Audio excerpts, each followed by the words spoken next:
Ja, wat is mantelzorg? Mantelzorg is eigenlijk een zorg die je geeft vanuit je hart.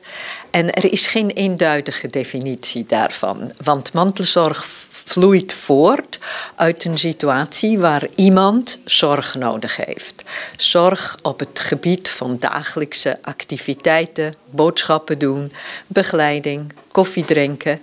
Maar op den duur wordt dat eigenlijk ook veel zwaarder, want een ziektebeeld kan verergeren, een geestelijke toestand kan verergeren. Iemand kan zijn functies verliezen en dan wordt mantelzorg steeds uitgebreider. En dan komt ook professionele zorg om de hoek kijken.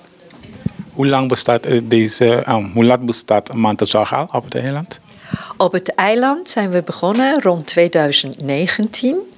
En in Nederland hebben we het afgekeken en daar bestaat het al zeker een jaar of 20. Heeft het zich heel langzaam opgebouwd. Maar hier op het eiland zijn we sinds 2019 bezig.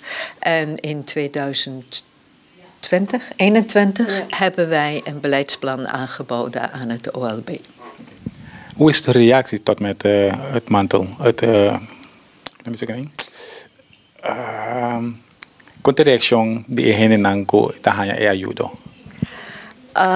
De reactie van de mensen hier is eigenlijk dat ze eindelijk een instantie hebben waar ze gehoord worden. In het zorglandschap heb je zoveel verschillende aanbieders dat de mensen vaak niet weten waar ze terecht moeten. Als ze ons bellen, dan hebben ze vaak een vraag voor ondersteuning. Het liefst willen ze ondersteuning hebben direct bij de cliënt, noemen we het dan maar, of de mantelzorgvrager. Maar heel vaak gaat het er ook om een luisterende oor te bieden, om mensen te helpen om in het zorglandschap de goede weg te beschrijden. Dus ze zijn heel blij. Eindelijk een instantie waar ze gehoord zijn.